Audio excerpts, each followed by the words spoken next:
Hello, good morning friends. Welcome back to your favorite channel Code One Digest. Today in this tutorial, we will learn what is controller in Nestjs. Right friends, what is the role of controller? How can we use it? Why controllers are so important in Nestjs? So all of that we'll see in this tutorial. So stay tuned and watch this tutorial till end. It is going to be very informative and very exciting tutorial today.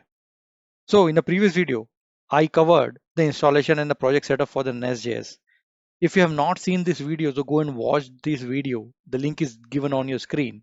So before you start with the controller, you should know what is Nest.js, how can you set up the project, how to install it, right? So in the previous video, I have covered everything, the basic concepts of Nest.js, the project setup and running of the Hello World program, right? So all of that I have covered in the previous video. Go and watch the previous video if you have not seen it, right friends?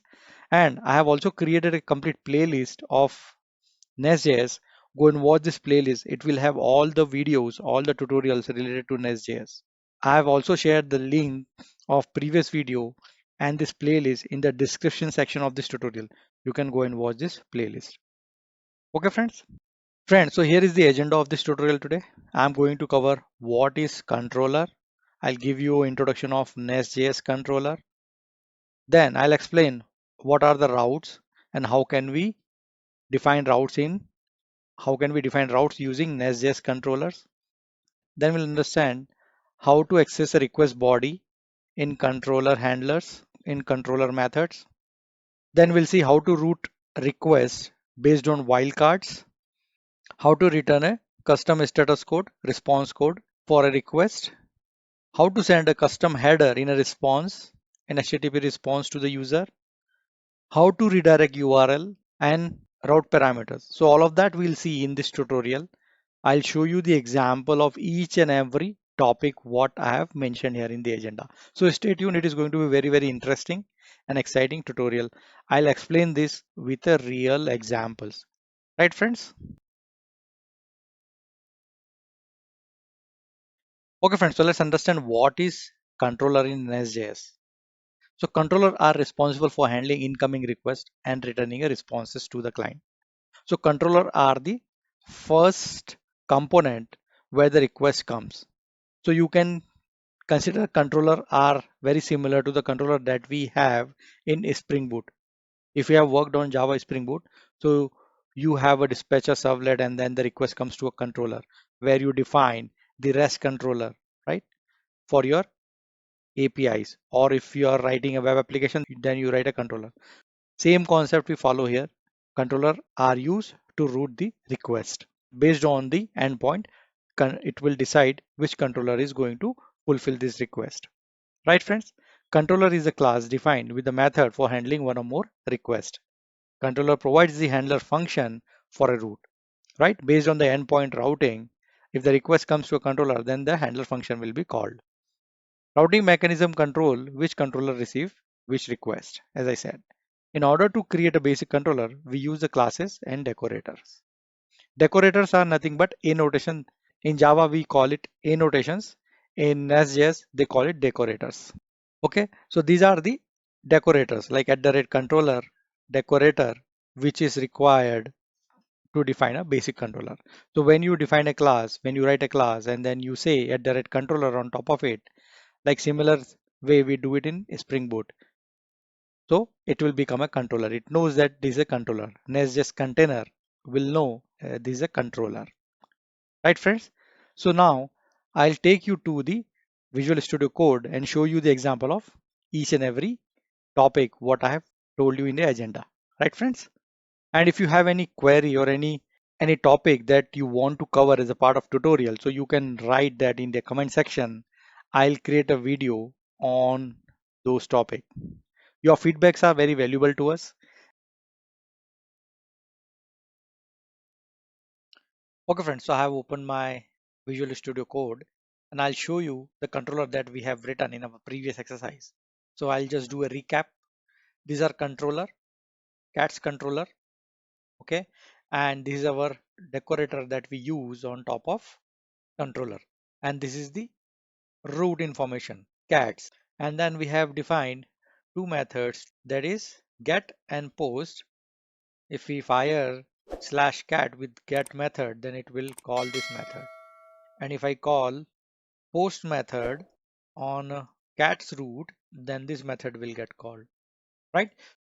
So there are few more interesting facts about controller that we'll discuss now. Okay, friends? Friends, before we proceed in this video, I request you to subscribe this channel to grow Code One Digest family. Friends, I am creating a lot of quality videos on programming, coding concepts, design pattern and design principles, cloud and container technologies, but I'm not getting subscribers. I request you to like, share and subscribe this channel so that I can grow our Code One Digest family. Thank you.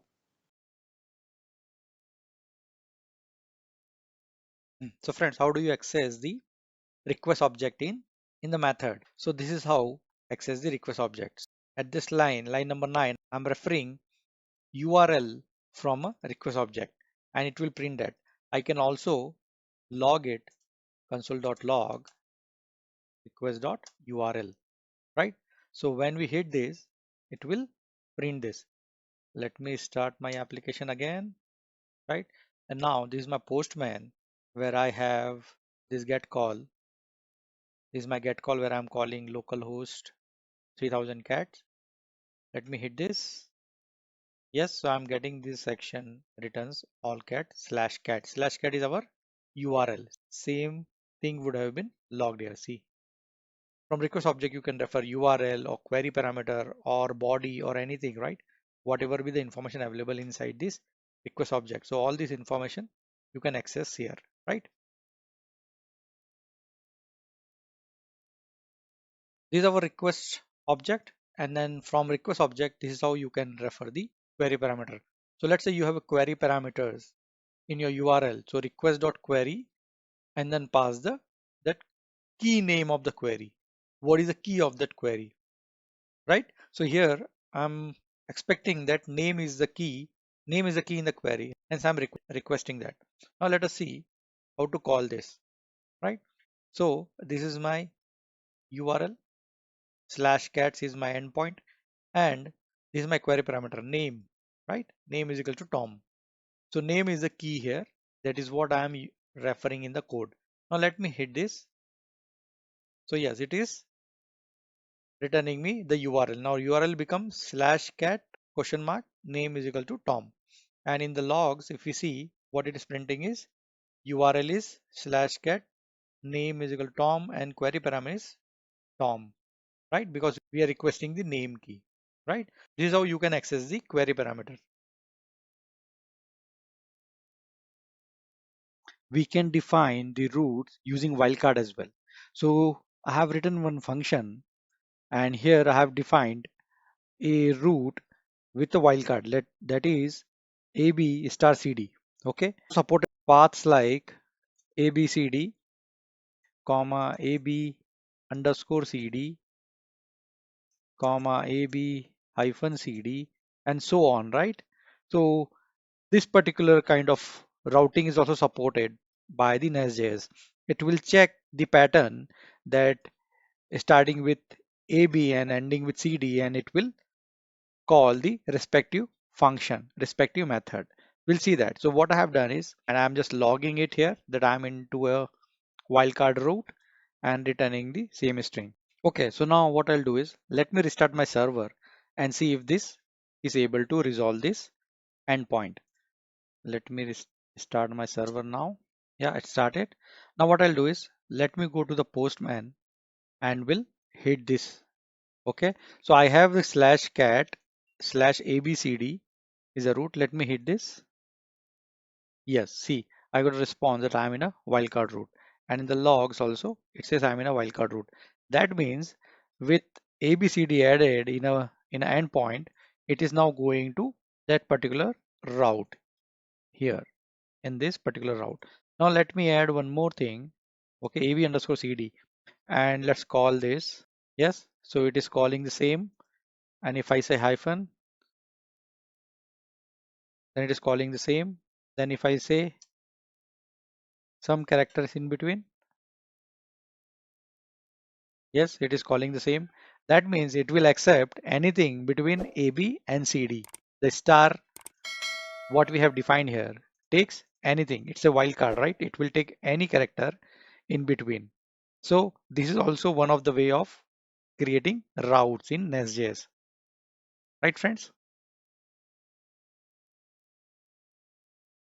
Okay, friends. So now Nestjs also allow us to set a specific status code, response code on any of these endpoint. Okay, friends. So this is a post method, and by default it returns 200, right, as a response code, status code. We can override that by adding this decorator HTTP code and with the status code that we want to return. I am returning 204. That means no content. The request is successful, but there is no content to return. Okay. We will test now with the post method on gets endpoint. And friends, this HTTP code, you have to import it. So I have added it here as a part of import from Nestjs common library. Okay. So now let me start my server and we'll hit this post endpoint. Yes, so it is started. Now let me go to postman and this is my post endpoint. Okay, I'm calling this. So see, now we have not received any response and we got status code as 204. Earlier we were getting 200 response code, but now because we have override that with status code decorator, hence we are getting the respective status code. So you can also use this decorator wherever you want to send a specific status code, right? Okay, friends. We can also have a custom header fields added, right? Like this with header decorator, I have added cache control is equals to none. Okay, so we can set a specific header parameter in the response that we send back to the users. So using this decorator, we can do that. Now what I'll do is let me start my server and we'll see hitting the endpoint. So this is the post endpoint. We will see the header is there or not. Okay, these are the header parameter we have. Okay, in the previous response that we received. Now I'll hit this endpoint again and see if we are getting the additional header in this list. Yes, server is started. Now let me hit this endpoint again and see if the header is coming here. Yes, so this cache control is none, right? So this header we have added and this is coming up here. Likewise, you can add your header parameter, whatever is required for your users accordingly. Right, friends? So this is also one of the good feature available in the Nest controller. Okay, friends. So there is one more interesting feature of redirection at the controller level. So this is a method what I have written, and this is a get endpoint with cat video. Okay, and here we have used a redirect decorator where I'm redirecting to this URL. We can also redirect to any of the URL you want to, and this redirect decorator takes two arguments. First is URL and second is redirection type. Okay, and both are optional. So if we don't give this, it will be 302 by default, right, friends? As we know the difference between 301 and 302 redirection. 301 is a permanent redirection. That means I am saying that this particular endpoint, this particular resource is now available at this URL. If we don't give this, then it will be 302 redirection. That is temporarily redirection. That this particular resource is available on a redirected URL temporarily. Okay. So now what I'll do is let me restart my server and we'll test this cat video endpoint. Okay. Let me stop this server and start this.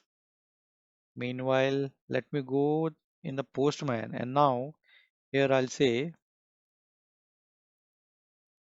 cat video, right? So now it should take me to the other URL. Yeah, I started. Let me hit this. Yes, so it has redirected me to that URL. In a preview, it is redirecting me to this URL. This I can even open in a browser because it's a get URL. Let me open this endpoint in a browser so that we can see that correctly. So I'm in a browser. Now I'll paste that endpoint here.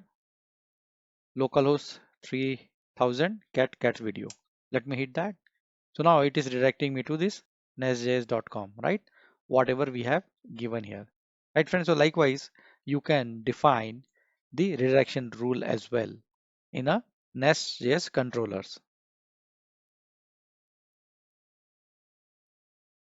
Okay friends, there is one more feature of reading the parameters from the URL. So let's say this is defined get method and colon ID. That means I'll be reading ID from my URL.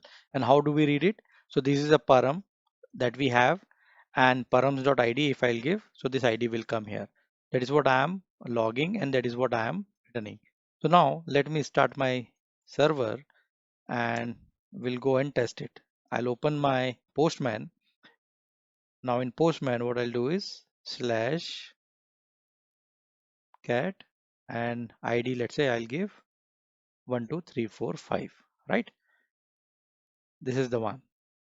Let me see if the server started. Yes. And now let me hit this. It's a get and get method and gets 12345. Yes. So this is what is returning now. It is calling the param endpoint, right? And it's printing the parameter as well. So this is how we can also read the ID or any parameter from the URL, right, friends?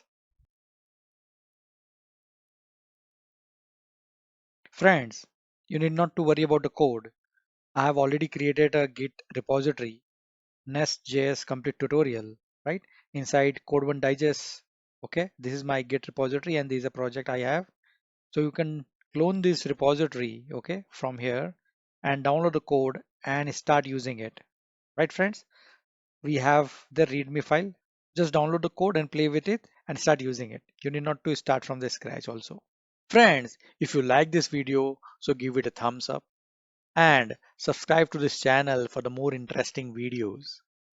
Click on the bell icon for the latest video notifications and do not forget to share this video with all your friends and colleagues. This is very useful information for students, beginners and software engineers. I am putting a lot of efforts in creating these contents. So please help me growing the Code One Digest family. Please subscribe to Code One Digest channel for the latest programming and technology related videos. Thank you.